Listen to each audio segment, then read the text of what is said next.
Baik, selamat datang di kelas manajemen risiko. Jadi saya, Dela Zenalia, akan menjelaskan kepada kalian tentang manajemen risiko. Sebelum kita memasuki apa sih manajemen risiko itu dan apa saja yang akan kita bahas untuk pertemuan kali ini. Jadi nanti kita itu akan mengetahui tentang pengertian dari risiko itu sendiri, terus manfaat ketika kita mengetahui tentang manajemen dari resiko, terus tahap-tahap dalam manajemen resiko dan juga tipe-tipe resiko, dan bagaimana solusi untuk menyelesaikan risiko di suatu perusahaan, dan peran dari pihak manajemen perusahaan dalam menyelesaikan risiko. Oke, jadi risiko itu merupakan keputusan-keputusan yang diambil oleh kita sebagai manusia dan juga kita sebagai pengelola perusahaan, ya. Sering keputusannya diambil itu bukan melihat pada besarnya resiko yang akan terjadi, namun lebih melihat pada besarnya keuntungan yang akan diterima. Ini dikarenakan manusia ini memiliki sifat yang ambisius untuk meraih keuntungan yang tinggi. Jadi, seperti yang kita tahu bahwa manusia itu kan memiliki sifat yang ambisius ya, di mana mereka itu lebih menekankan bagaimana seseorang untuk memiliki keuntungan yang lebih besar. Padahal mereka itu lupa bahwa dengan keuntungan yang tinggi itu pasti akan menyebabkan resiko yang tinggi pula. Seperti banyak pepatah yang bilang bahwa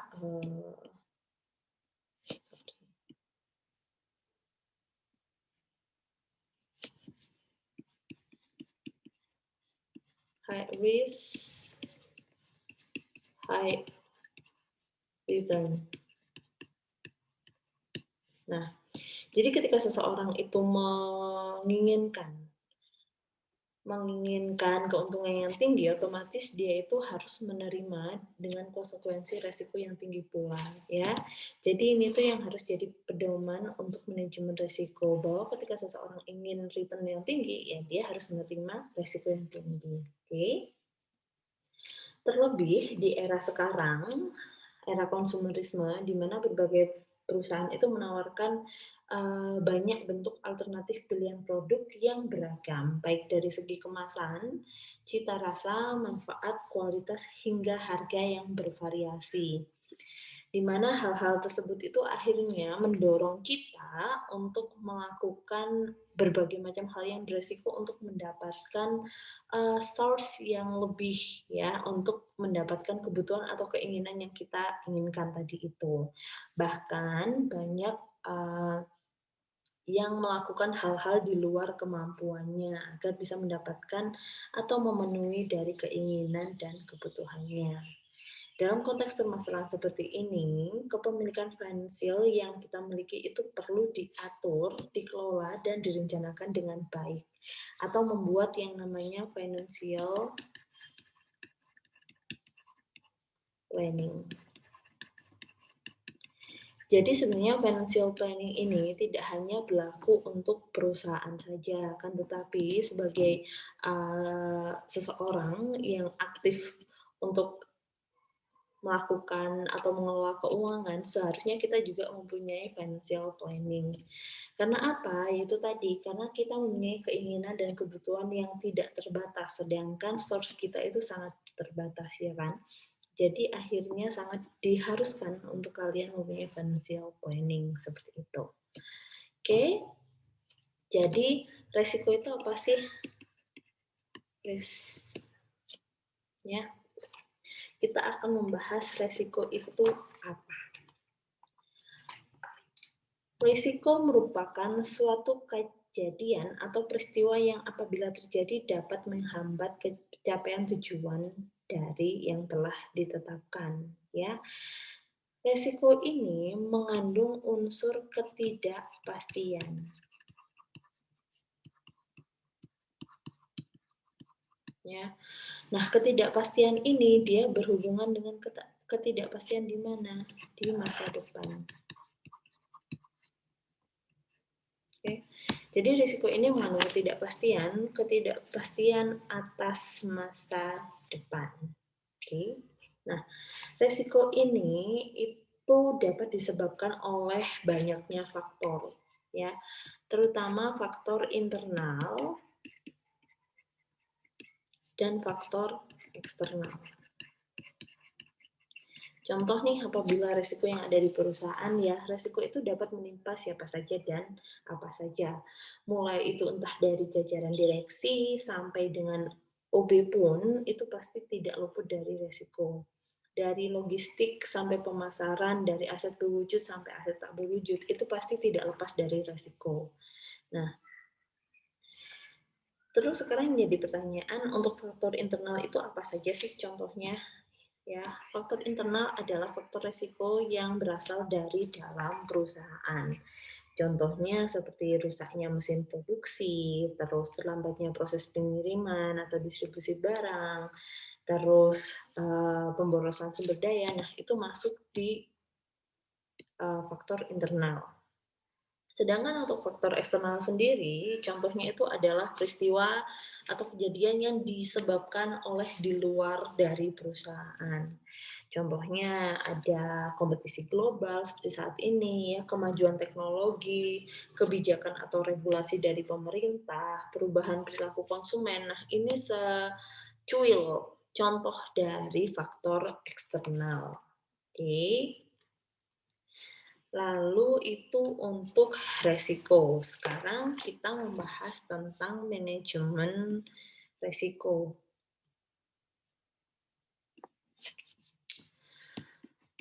Jadi manajemen resiko itu apa sih?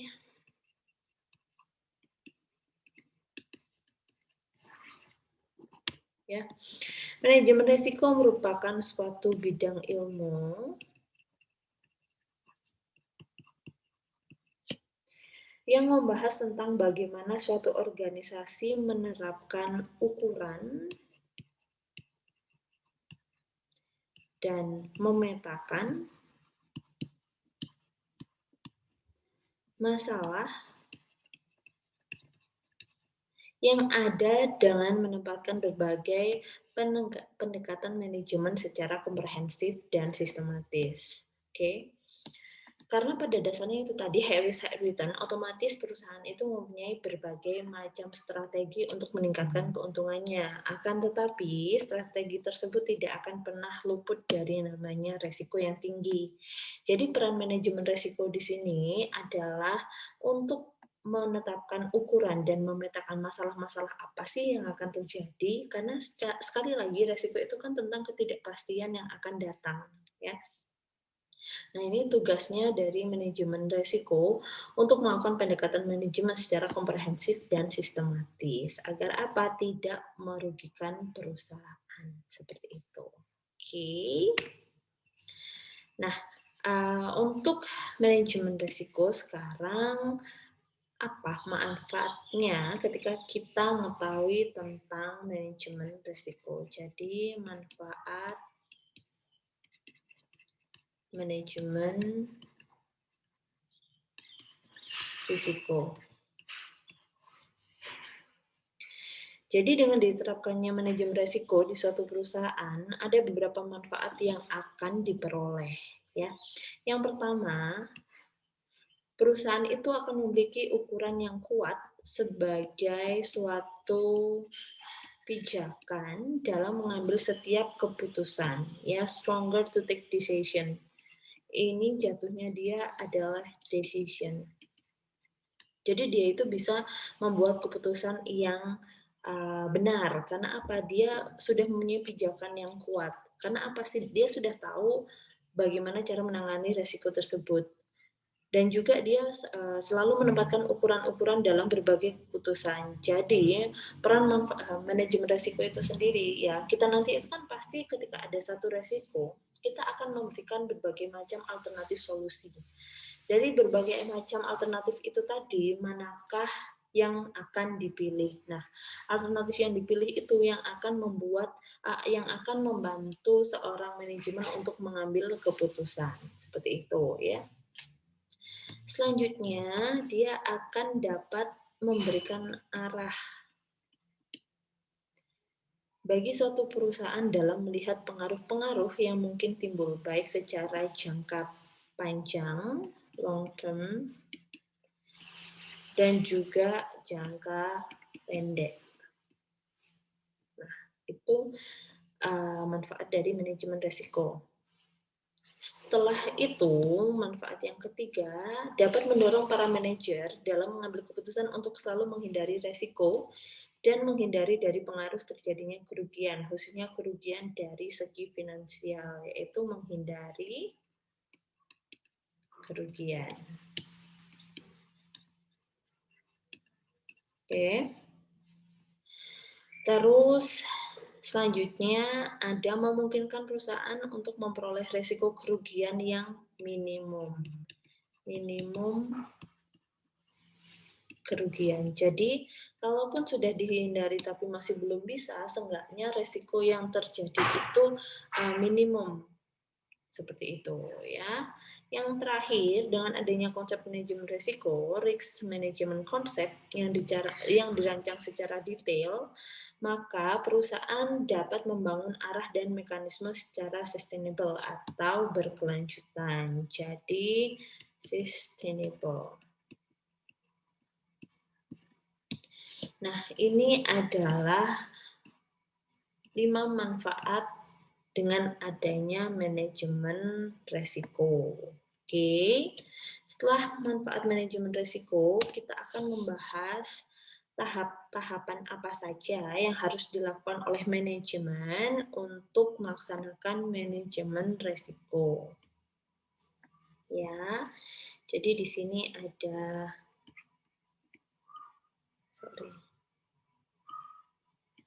tahapan pelaksanaan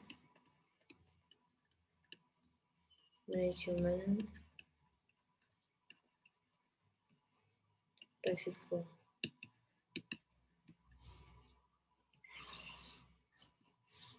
Nah, tahapan pelaksanaan manajemen risiko. Jadi untuk mengimplementasikan manajemen risiko secara komprehensif, ada beberapa tahap yang harus dilaksanakan oleh suatu perusahaan, ya. Tahapan yang pertama yaitu mengidentifikasi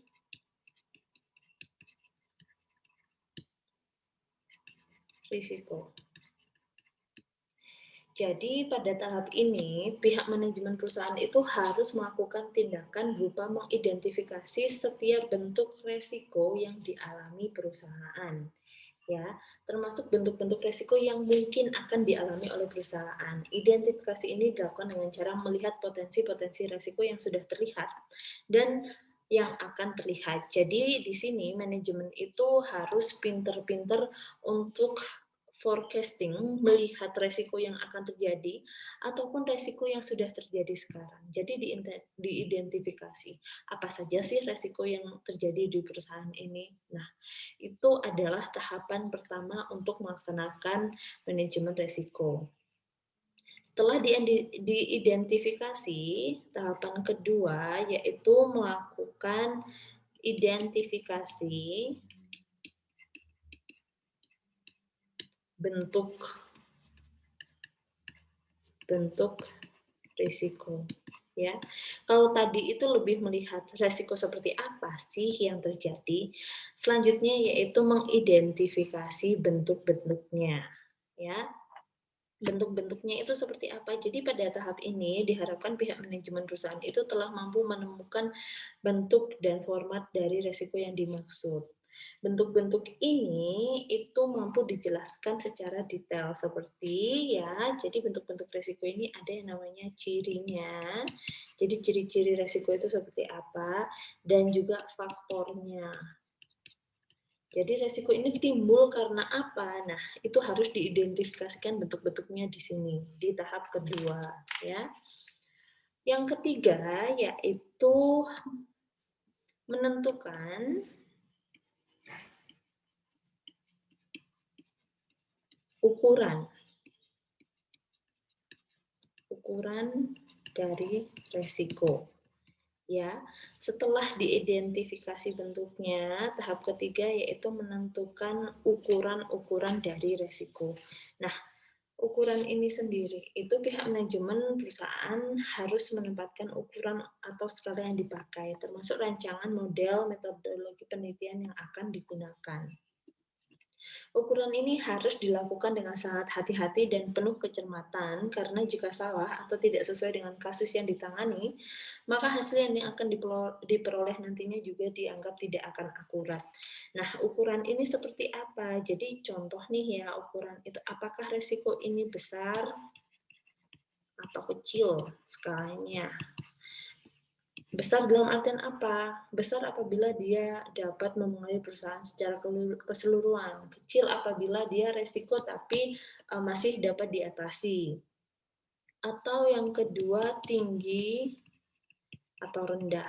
Ini hampir sama ya dengan besar kecil. Jadi tingginya resiko ataupun rendahnya resiko. Nah, itu harus ditentukan di ukuran resiko. Jangan sampai dengan apabila nanti itu dianalisis, tapi ketika dianalisis itu salah dalam menetapkan ukuran, jadi resiko yang seharusnya itu diberikan ukuran yang tinggi, itu diberikan code yang rendah, otomatis dalam pengatasannya pasti juga tidak akan sesuai dan nantinya akan merugikan perusahaan.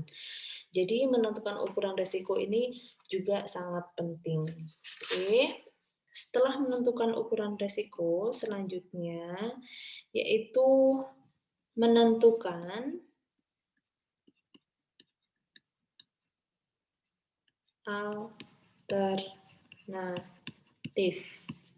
alternatif ya. Jadi setelah menempatkan ukuran-ukuran resiko, selanjutnya adalah menentukan atau membuat alternatif-alternatif ya. Jadi pada tahap ini pihak manajemen itu telah melakukan pengolahan data. Jadi hasil pengolahan kemudian itu dijabarkan dalam bentuk kualitatif maupun kuantitatif beserta akibat-akibat atau pengaruh-pengaruh yang akan timbul jika keputusan-keputusan tersebut diambil. Jadi alternatif-alternatif ini kan dia banyak nih, ada alternatif 1. Jadi kalau seandainya mesinnya rusak, mesin produksi rusak, pasti kan ada alternatif 1. Yang pertama bisa mungkin dibenarkan. Alternatif 2 bisa membeli baru. Alternatif 3 mungkin bisa melakukan penambahan, bukan mesin. Kalau mesin kan biasanya ada penambahan SDM mungkin untuk menggantikan mesin. Nah, itu kan juga masuk dalam alternatif-alternatif. Jadi setelah menentukan ukuran, kita harus menentukan atau membuat alternatif-alternatif. Jadi nanti ada alternatif banyak sekali ya, ada 1, 2, 3, dan seterusnya. Oke. Setelah kita menentukan alternatif tadi, selanjutnya kita harus sini ya, menganalisis alternatif. Ya. Menganalisis setiap alternatif,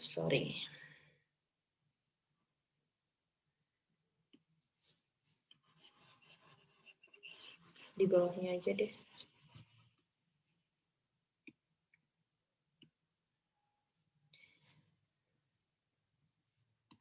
Ya.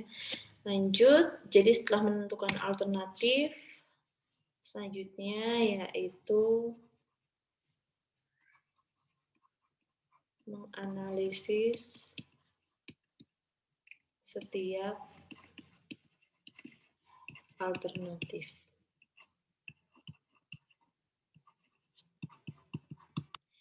Jadi kita kan tadi menentukan banyaknya alternatif. Setelah alternatif tersebut terbentuk banyak, selanjutnya yaitu menganalisis setiap alternatif. Jadi pada tahap ini, setiap alternatif yang ada itu selanjutnya dianalisis dan dikemukakan berbagai sudut pandang serta efek-efek yang mungkin timbul, ya kan? Di sini kan ada 1, 2, 3. Nah, ini itu harus dianalisis. Efeknya apa, dampaknya apa, seperti itu. Itu harus dianalisis dari berbagai alternatif. Nah, itu jatuhnya ada di sini, ya. Dampak yang mungkin timbul, baik secara jangka pendek ataupun jangka panjang, dipaparkan secara komprehensif dan sistematis, dengan tujuan mampu diperoleh suatu gambaran secara jelas dan tegas. Kejelasan dan ketegasan itu sangat penting guna membantu pengambilan keputusan setiap tepat. Oke, setelah tadi itu ada alternatif, lalu dianalisis, selanjutnya yaitu menentukan satu alternatif. Oke, dari banyaknya alternatif tadi, setelah dianalisis, terus ketemu dampak dan juga efeknya secara jangka panjang dan juga jangka pendek, selanjutnya yaitu menentukan satu alternatif.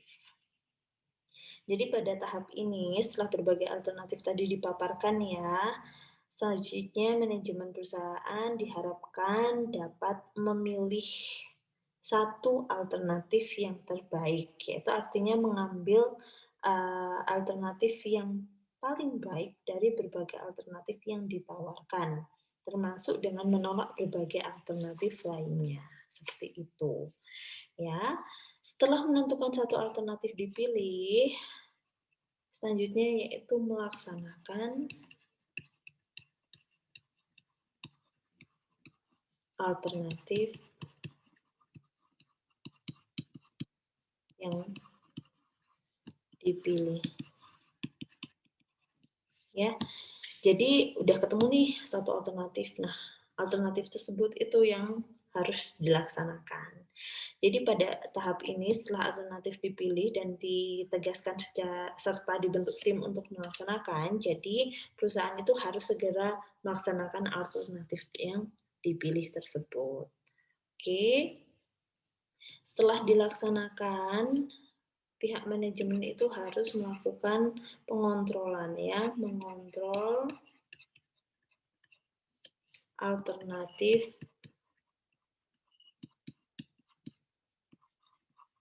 yang dipilih. Setelah dilaksanakan, maka harus dikontrol. Jadi, alternatif yang dipilih itu harus dikontrol oleh pihak manajemen perusahaan.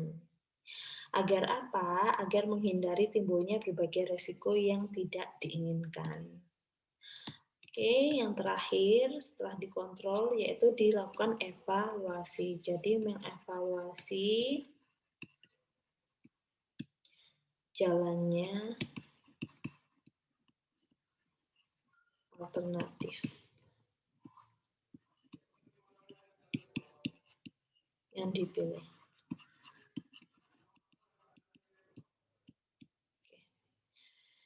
Jadi setelah dilaksanakan, dikontrol, yang terakhir adalah melakukan evaluasi. Jadi pada tahap ini, setelah alternatif itu dilaksanakan dan dikontrol, dilakukan, maka selanjutnya pihak tim manajemen secara sistematis dan berkala melaporkan kepada pihak manajer perusahaan.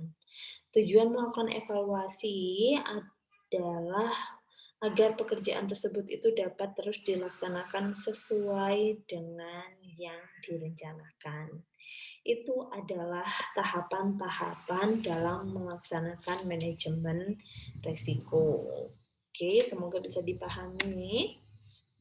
Selanjutnya kita akan membahas tentang tipe dari resiko.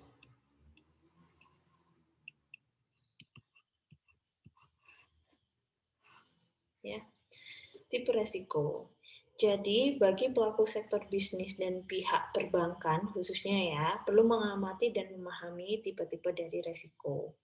Karena resiko ini, apalagi pihak perbankan, pasti akan menyangkut dengan penyaluran kredit yang diberikan kepada para debitur dan resiko yang akan ditanggung oleh debiturnya tersebut. Jadi, sangat diharuskan ketika kita memanage perusahaan, kita harus mengetahui resiko itu terdiri atas apa aja sih, agar kita bisa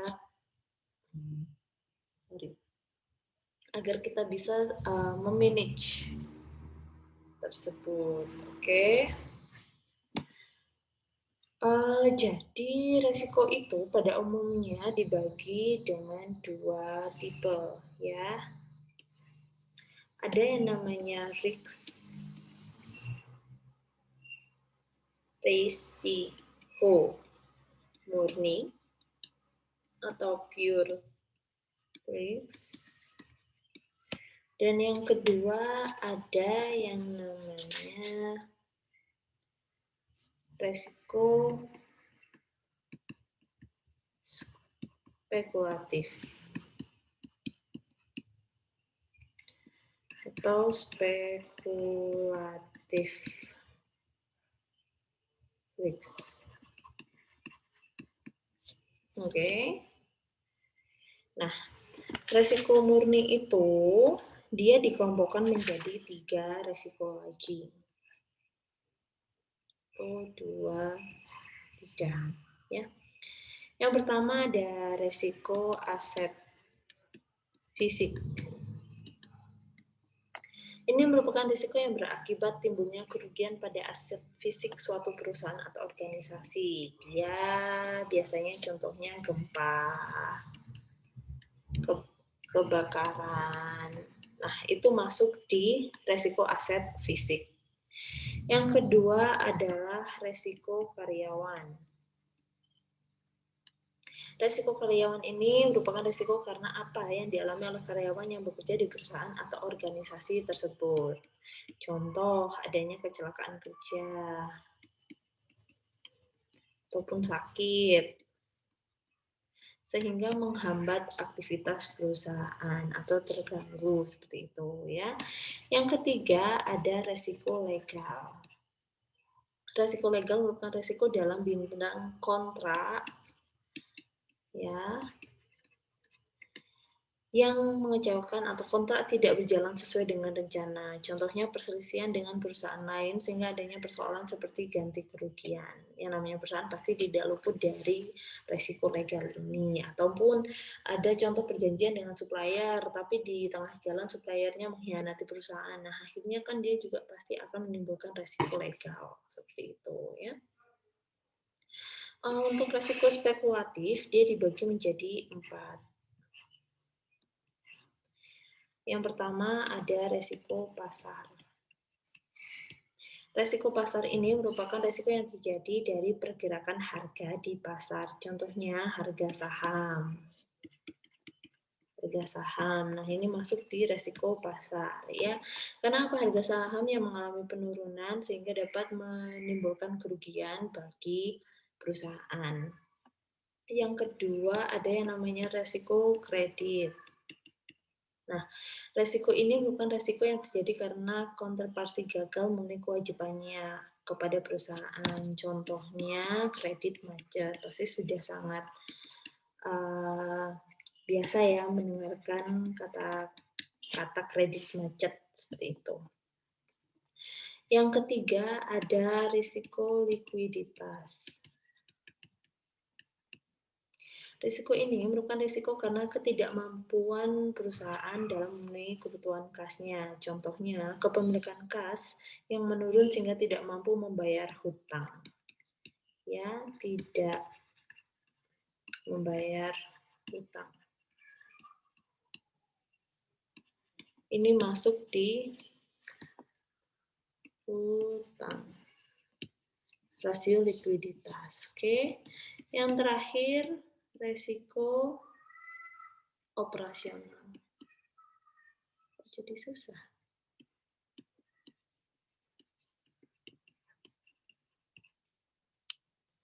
Kok jadi tidak bisa dibaca? Kotor, kan? Ini operasional ya, sorry. Merupakan risiko yang disebabkan pada kegiatan operasional yang tidak berjalan dengan lancar. Mungkin adanya virus dalam perusahaan, dalam komputer perusahaan sehingga menyebabkan banyaknya data yang hilang seperti itu. Oke, itu untuk tipe resiko. Selanjutnya ada mengelola resiko.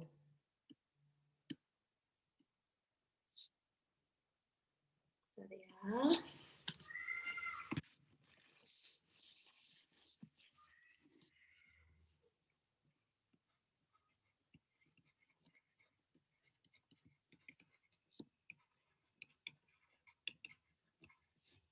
mengelola resiko.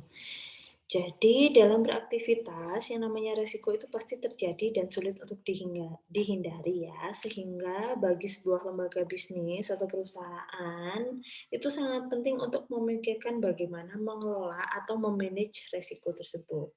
Jadi pada dasarnya resiko itu sendiri dapat dikelola dengan 4 cara. Jadi ada 4 cara di sini.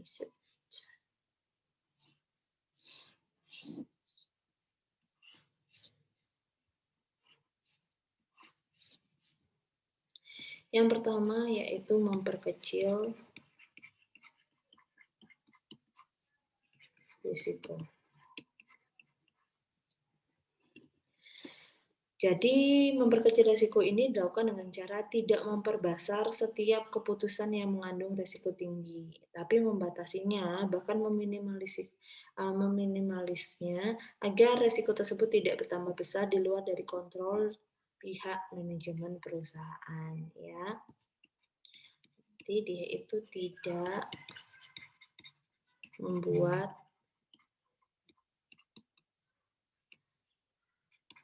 keputusan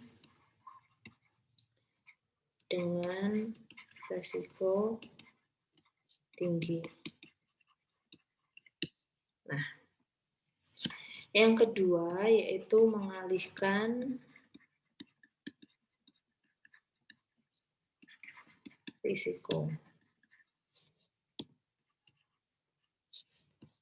Nah, mengalihkan risiko ini maksudnya yaitu risiko yang kita terima tersebut kita alihkan ke tempat lain sebagian, seperti dengan keputusan mengasuransikan bisnis guna menghindari terjadinya risiko yang sifatnya tidak diketahui kapan waktunya ya. Di sini maksudnya adalah asuransi.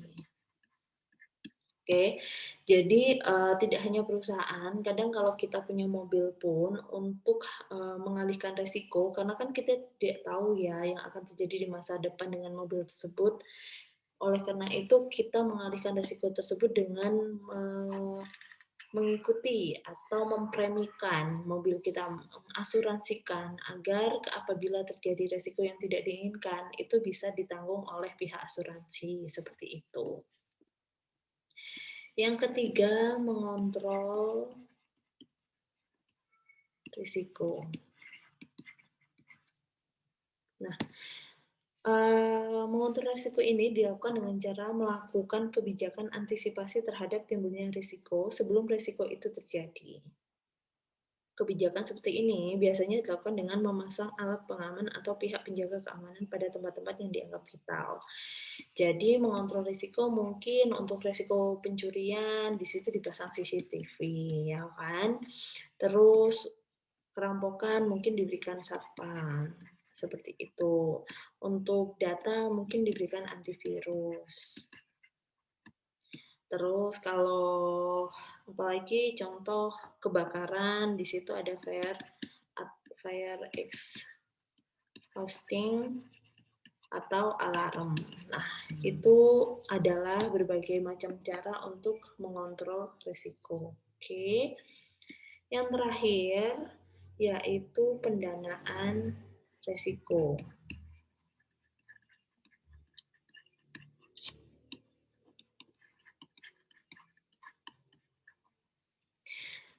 Keputusan pendanaan risiko adalah menyangkut penyediaan sejumlah dana sebagai cadangan atau reserve guna mengantisipasi timbulnya risiko di kemudian hari, seperti perubahan nilai tukar dolar terhadap mata uang domestik di pasaran. Nah, ini biasanya ada menggunakan hedging atau lindung nilai, ya. Selanjutnya ada berbagai alternatif dalam menghindari resiko. Jadi untuk menghindari resiko yang timbul terhadap aktivitas investasi yang dilakukan, itu perlu dilakukan alternatif dalam pengambilan keputusan. Ya, alternatif keputusan yang diambil merupakan yang dianggap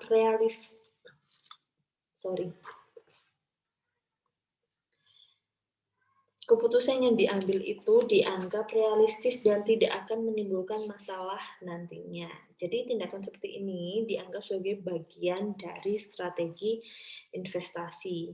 Contoh ya. Contoh.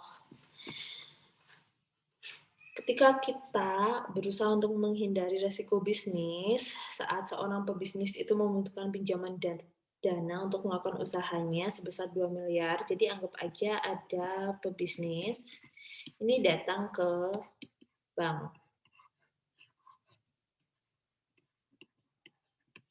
Dia mau pinjam 2 miliar, ya kan?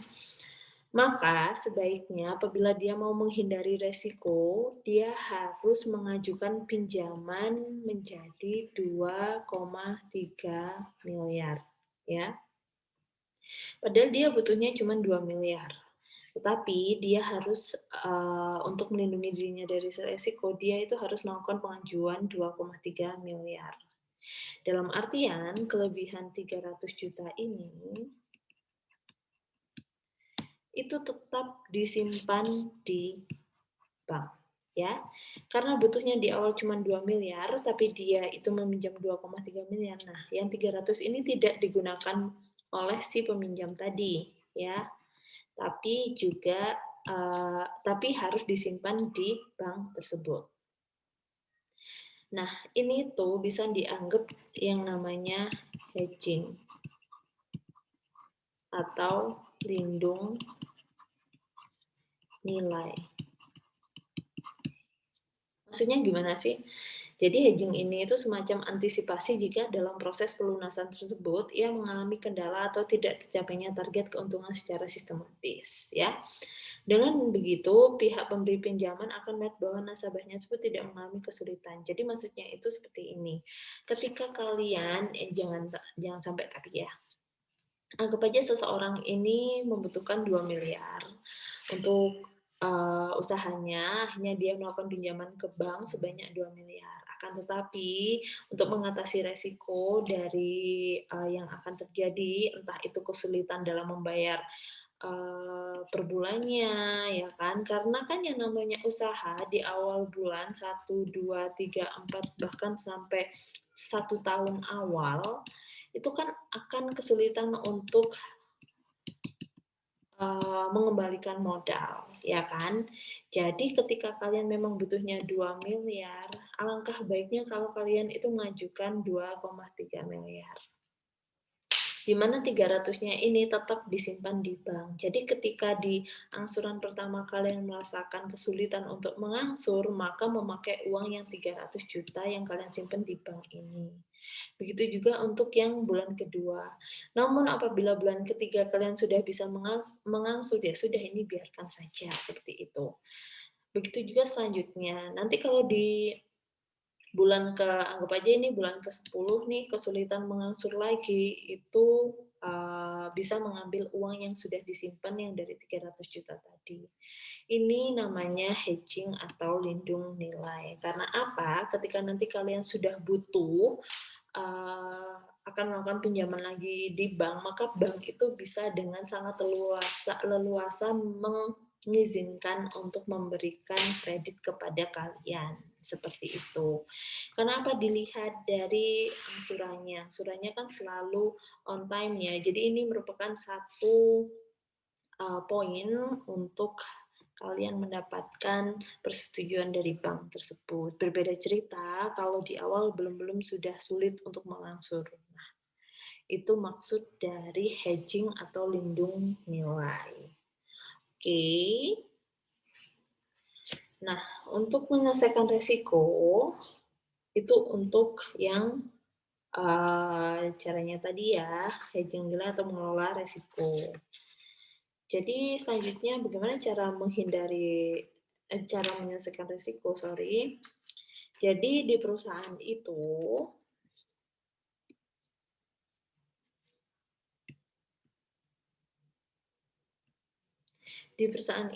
kan terdiri atas komisaris,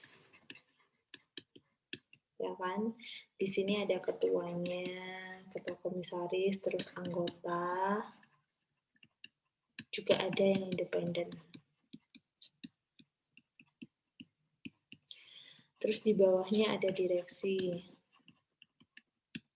Bawahnya baru ada manajer.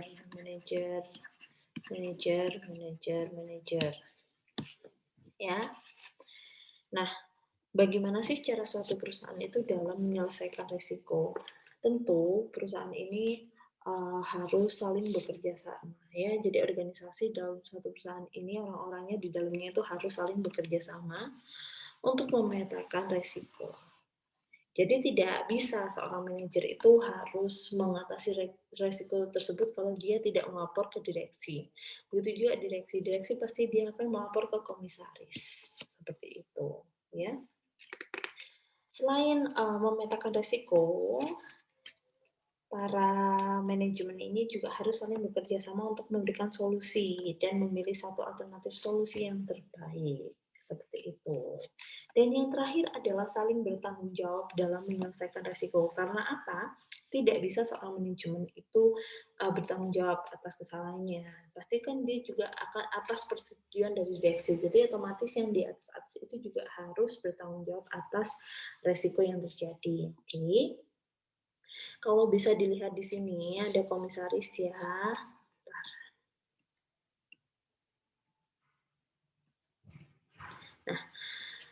Nah, komisaris ini dia kan terdiri dari ketua, anggota, dan juga independen, ya kan? Nah, ketua yang dimaksud dengan ketua komisaris ini adalah pihak yang memiliki saham terbesar, ya. Jadi dia itu semacam yang punya perusahaan karena dia apa yang punya saham terbesar. Oleh karena itu dia jadi ketua komisaris, ya. Karena dia memiliki saham yang terbesar, otomatis dari segi resiko, ketua komisaris ini juga yang tertinggi akan menerima resiko yang terjadi. Jadi kondisi ini itu menyebabkan berbagai keputusan yang diambil harus selalu mendapat persetujuan dan dukungan penuh dari ketua komisaris, seperti itu. Ya. Sedangkan anggota komisaris di sini itu, dia adalah yang memiliki saham minoritas. Saham kecil ya, sehingga dengan begitu mereka hanya diangkat menjadi anggota komisaris. Jadi secara otomatis dari segi resiko juga mereka akan mendapatkan resiko terkecil ya. Oke, nah untuk komisaris independen ini adalah yang tidak memiliki saham apapun. Nah, pertanyaannya, apabila si komisaris independen ini tidak memiliki saham apapun, bagaimana bisa dia menjadi komisaris, ya kan? Karena meskipun dia tidak memiliki saham, tapi dia memiliki kapasitas ilmu dan pengalaman dalam bidang tertentu yang telah diakui dan mampu memberikan masukan kepada Dewan Komisaris dalam setiap pengambilan keputusannya.